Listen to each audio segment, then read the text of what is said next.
The president continued his effort to undermine Mr. Cohen's credibility as accusations increase about who has sought and who has dangled pardons.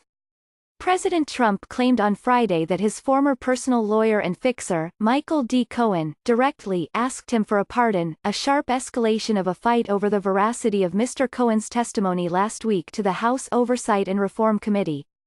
Mr. Trump made the claim on Twitter, referring to Mr. Cohen's testimony to Congress in which Mr. Cohen said the president lied to the public about business interests in Russia, lied to reporters about stolen Democratic emails and told Mr. Cohen to lie about hush payments to cover up sexual misconduct. Mr. Cohen quickly responded in a tweet of his own, calling Mr. Trump's assertions lies. Mr. Cohen was referring to two women who had claimed to have had affairs with the president, and who were paid to keep quiet about them during the 2016 presidential campaign.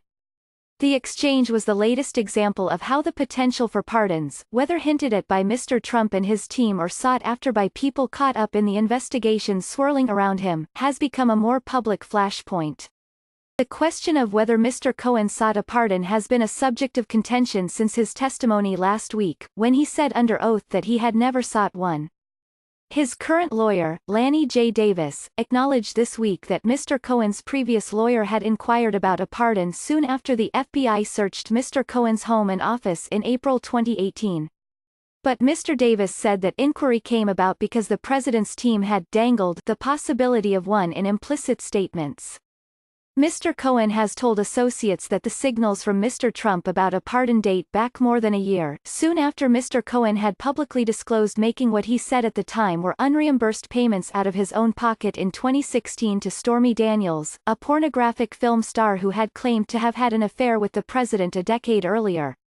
Mr. Cohen has told the associates that last March, before his office and homes were raided, he had dinner with Mr. Trump, and that he and the president talked on the phone after the raids in April.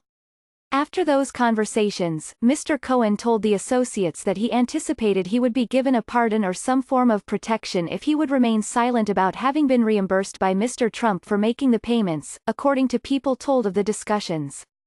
Mr. Cohen and Mr. Trump were part of a formal agreement in which their lawyers worked together to review documents that the FBI had seized to determine what could be declared off-limits to law enforcement officials because of attorney-client privilege.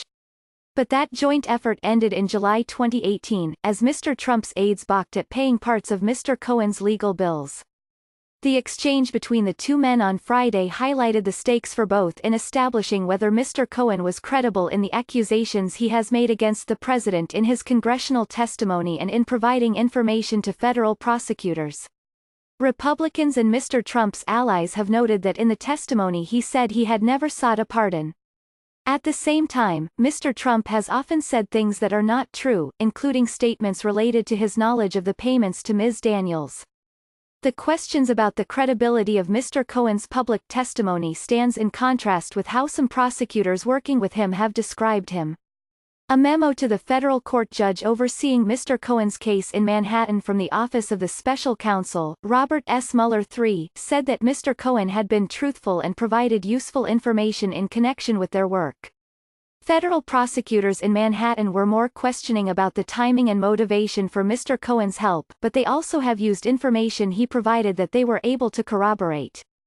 The volleys between the two men on Friday also highlighted the continued questions about Mr. Trump's pardon power and how he might use it as Mr. Mueller wraps up his investigation, as other federal prosecutors and Democrats in Congress intensify theirs and expand their scope into the president's business career. The New York Times reported in March 2018 that Mr. Trump's previous lead lawyer, John Dowd, had raised the possibility of pardons with lawyers for Paul Manafort, the president's former campaign chairman, and Michael T. Flynn, the former national security advisor, after they had been charged in cases brought by Mr. Mueller's team. Mr. Trump was asked Friday about the possibility of a pardon for Mr. Manafort. Mr. Manafort was sentenced to 47 months in prison on Thursday in one of two cases brought against him by Mr. Mueller's prosecutors. "I haven't discussed it," Mr. Trump said, referring to a pardon for Mr. Manafort, speaking to reporters outside the White House before leaving on a trip to Alabama and Florida. Mr. Trump elaborated in his comments about what he said were Mr. Cohen's discussions about a pardon. "It was a stone-cold lie. Mr. Trump said about Mr. Cohen's claims that he had never sought a pardon. And he's lied about a lot of things, but when he lied about the pardon, that was really a lie. Mr. Trump continued, his lawyers said that they went to my lawyers and asked for pardons. And I can go a step above that, but I won't do it now. Mr. Trump's current lead lawyer, Rudolph W. Giuliani, has said the president is not focusing on pardons right now because it would not be appropriate, but he has also left open the possibility that the president might invoke that power down the road.